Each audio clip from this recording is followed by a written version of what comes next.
florestas obscuras, relatos reais.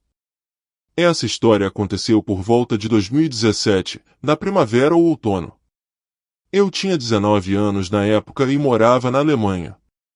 Eu e meus amigos costumávamos passar o tempo na casa de um amigo, no porão, fumando e jogando videogame ou assistindo filmes até tarde da noite. Meu melhor amigo na época morava apenas algumas casas abaixo da rua onde eu morava, e geralmente éramos nós dois que voltávamos para casa de bicicleta. Havia duas rotas que costumávamos usar para voltar para casa. Uma delas passava pela cidade e a outra era um caminho significativamente mais curto, por uma pequena floresta, talvez a 1 quilômetro de distância. Era completamente escuro, mas havia uma estrada adequada na floresta. Essa estrada fazia uma curva de 90 graus para atravessar alguns trilhos e uma rodovia principal e sem iluminação, através de uma ponte. Nós só pegávamos essa rota quando estávamos equipados com luzes e em um grupo de pelo menos 2 pessoas, porque havia muitos javalis e não queríamos ficar sozinhos caso algo acontecesse. Então, em uma noite, decidimos voltar para casa, ambos bastante chapados e talvez com algumas cervejas, mas não muito além disso. Conforme nos aproximávamos da curva de 90 graus, onde a estrada se dirigia para a ponte, meu amigo, que estava pedalando na frente, freou de repente porque havia uma árvore relativamente grande caída na estrada. Nós dois pegamos nossas bicicletas e as levantamos por cima da árvore e continuamos. Talvez uns 10 ou 20 metros depois, de repente avistamos um fogo no lado direito, bem na junção da estrada, mas precisávamos fazer a curva. Era apenas um pequeno acampamento, do tamanho de uma pequena fogueira. Ambos fomos um pouco mais devagar ao ver o fogo e, quando nos aproximamos, vimos cerca de 6 ou 7 pessoas ao redor do fogo, formando um semicírculo, todas olhando para nós. Todas elas estavam vestindo vestidos brancos compridos ou túnicas com máscaras, não como as máscaras do Ku Klux Klan, mas como um chapéu de marinheiro com véus. Alguns segundos se passaram enquanto ficávamos apenas olhando para eles, e acho que eles estavam nos olhando também. Então, uma delas se aproximou de nós e começamos a pedalar com toda a velocidade em direção à ponte, sem parar até estarmos em uma estrada bem iluminada novamente. Essa tem sido a história mais louca entre mim e meu amigo desde então, mas espero sinceramente que não encontremos essas pessoas novamente. História 2. História 2. Eu cresci em uma área arborizada em Illinois, em uma pequena rua sem saída, a cerca de 10 milhas de uma cidade. Havia 7 casas na área, espalhadas por cerca de 2,5 acres de floresta. Não havia grandes animais selvagens por lá, não havia ursos ou animais grandes semelhantes na região, e as pessoas não se perdiam ou viam animais vagando por lá.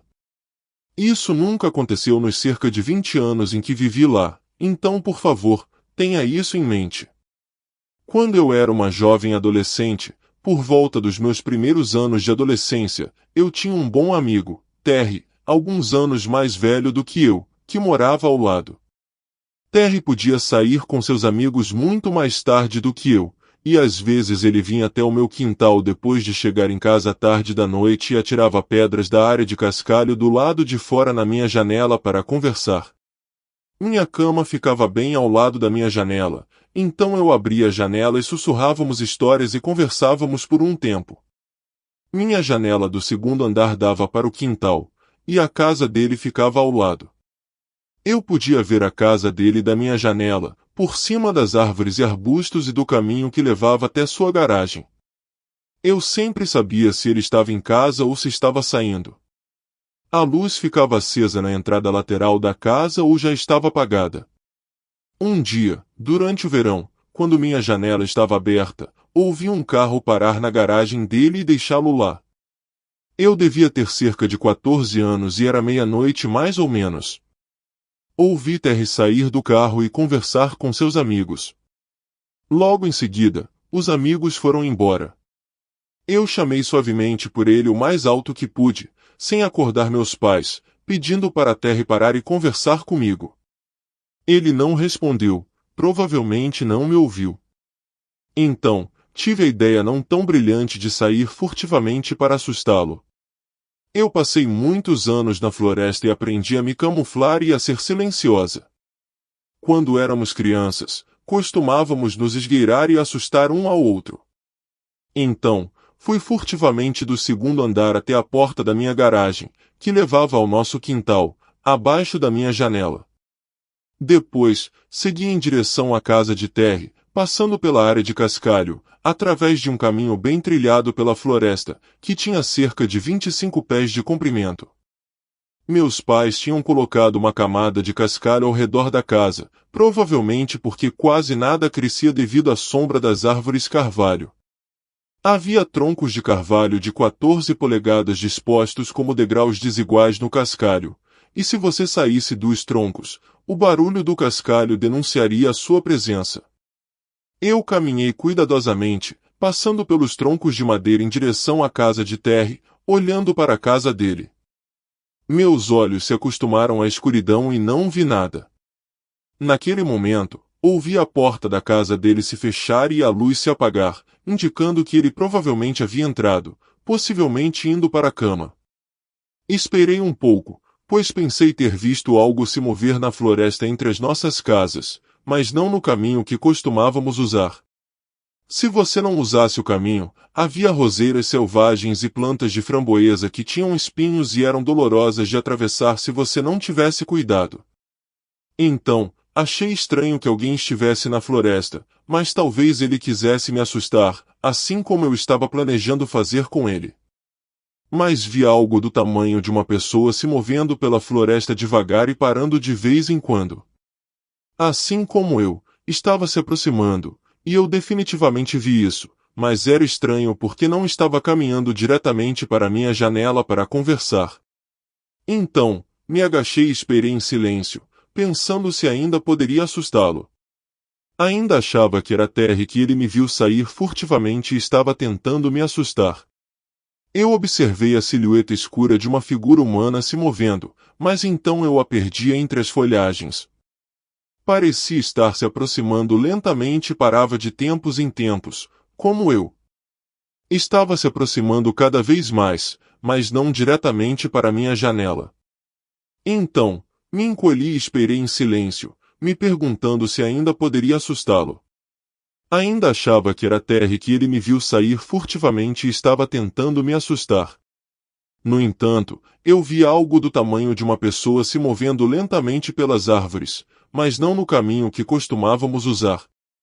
Era como se estivesse se esgueirando lentamente ouvindo a cada poucos metros, se escondendo.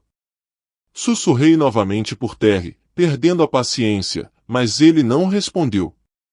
Fiquei entediada de me esconder e agachar, então, silenciosamente, fui de volta para minha porta da garagem e entrei novamente em casa, trancando silenciosamente enquanto passava.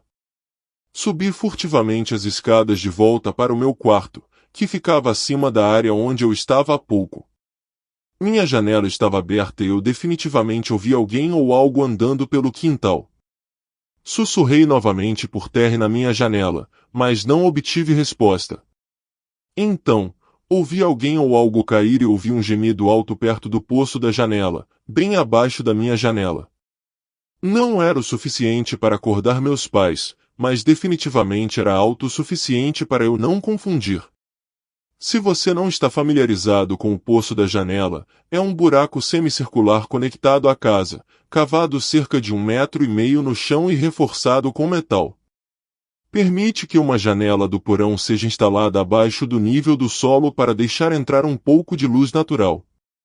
Não havia como Terry ter caído no nosso poço da janela. Tínhamos brincado de esconde-esconde e muitos jogos ao ar livre por anos em todo o bairro. Conhecíamos os poços das janelas de todos e as marcas das casas, bem como os caminhos da floresta como a palma da nossa mão. O gemido parecia humano e não como o de um animal. Além disso, a pessoa ou criatura saiu silenciosamente, sem muita agitação. Foi quando percebi que aquilo não era um jogo divertido e que alguém ou algo estava lá fora, e não era Terry. Tentei olhar pela minha janela o melhor que pude, mas havia uma tela na janela para manter os insetos afastados, então eu podia deixar minha mão para fora da janela para ver a parede ou a casa diretamente abaixo de mim. Então, ouvi o barulho de pedras quando o que quer que fosse estava pisando no cascalho, fazendo barulho novamente. Terry saberia onde estavam os troncos de madeira e não pisaria no cascalho. Ele conhecia meus pais, que eram bem rigorosos, e ele era tão bom em ser silencioso quanto eu. O que quer que fosse parou, e eu prendi a respiração. Basicamente, fiquei ali com o rosto pressionado contra a tela, a 2 andares de altura, por provavelmente meia hora. Parecia uma hora, mas tenho certeza de que eu não tinha paciência naquela época para esperar tanto tempo. Nunca ouvi ele, ela ou isso sair, mas eventualmente fiquei cansada e adormeci na minha cama, ao lado da janela. Há algumas coisas das quais tenho certeza. Em primeiro lugar, não era Terry. Eu perguntei a ele depois e ele disse que foi para a cama quando chegou em casa. Ele também não teria motivo para mentir. Em segundo lugar, tenho quase certeza de que não era um dos nossos vizinhos, e não consigo pensar em nenhum motivo para uma pessoa estar lá. Tínhamos alguns vizinhos, e apenas outras 2 casas, das 7, tinham crianças. Novamente, essas 7 casas estavam espalhadas em uma área de 2,5 hectares por casa. E, em terceiro lugar, não havia grandes animais na área.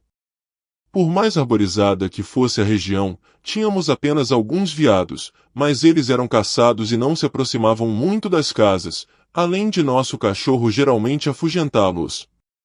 Então, era um estranho na floresta. História 3.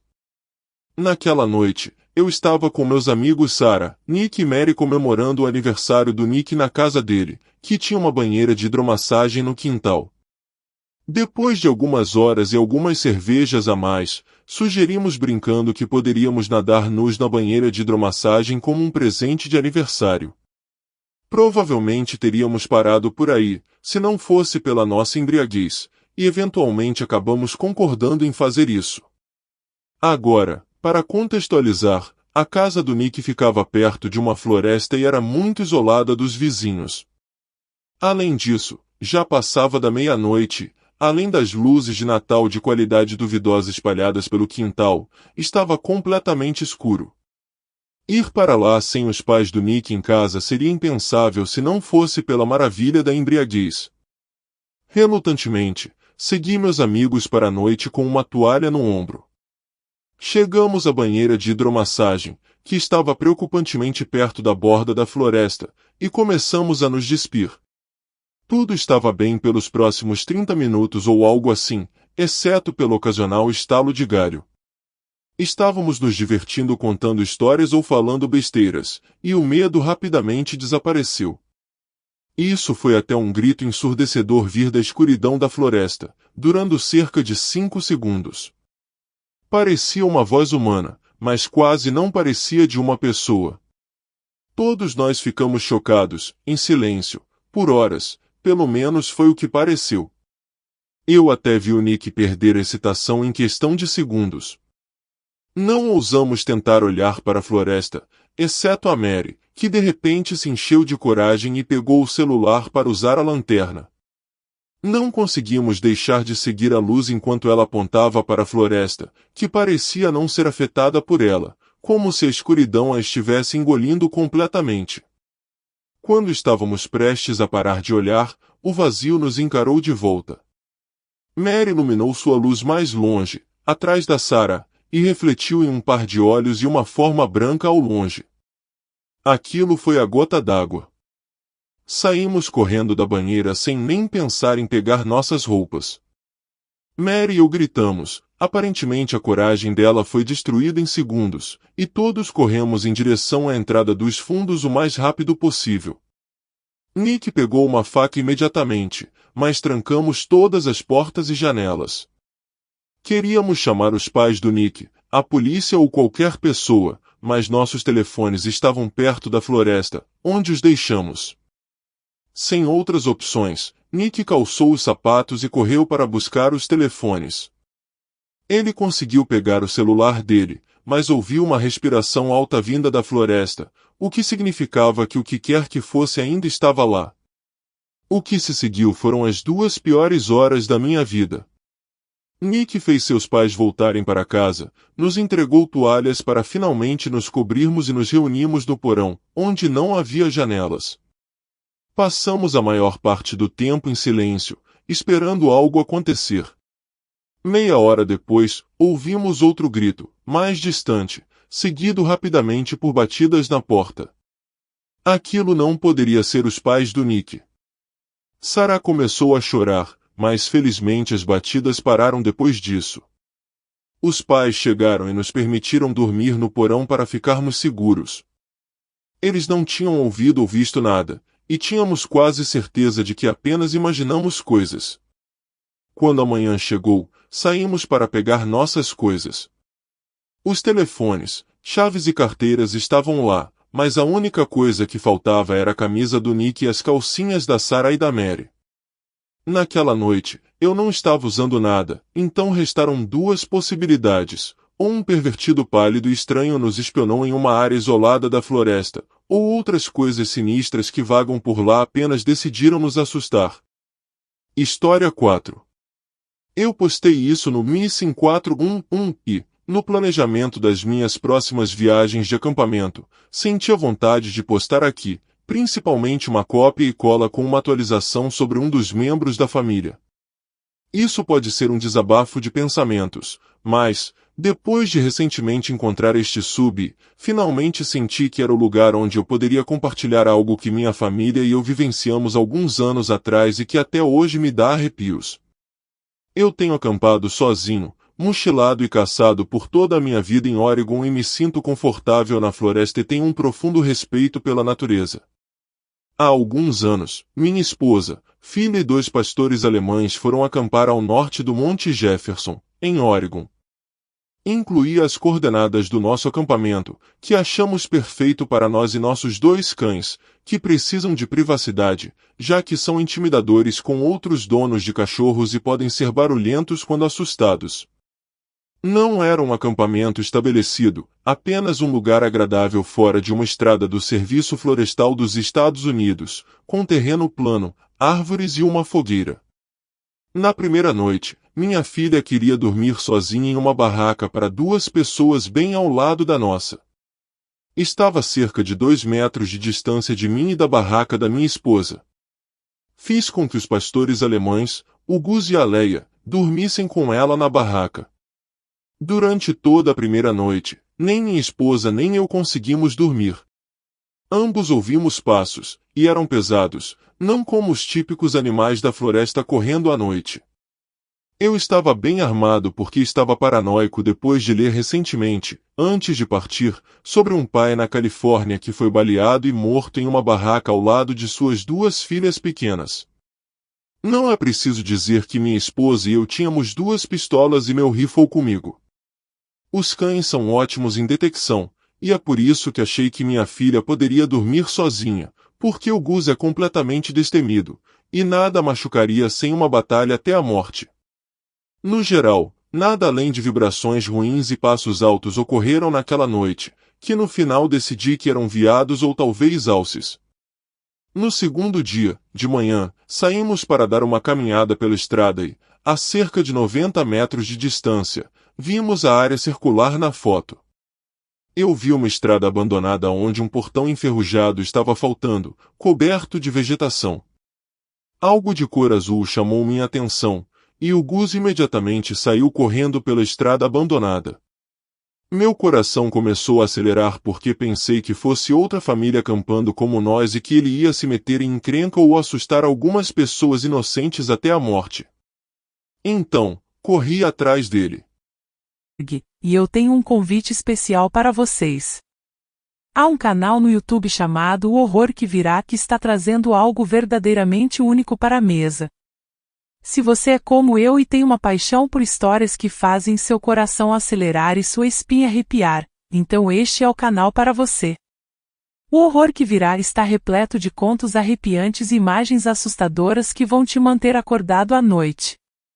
Mas não é apenas sobre o medo. É sobre a arte de contar histórias, a emoção de um bom suspense e a satisfação de um final bem elaborado. Eu sempre acreditei que o terror é uma forma incrivelmente poderosa de contar histórias. Ele nos permite explorar nossos medos mais profundos e nos desafia a enfrentá-los. E o Horror que Virá faz exatamente isso. Então, se você é um fã de filmes de terror, ou se você simplesmente ama uma boa história, eu encorajo você a se inscrever no canal O Horror que Virá. Vamos apoiar esses contadores de histórias talentosos e ver o que eles têm para nos assustar. Lembre-se, o medo é apenas o começo da aventura. Então, vamos embarcar juntos nessa jornada assustadora. Nos vemos lá!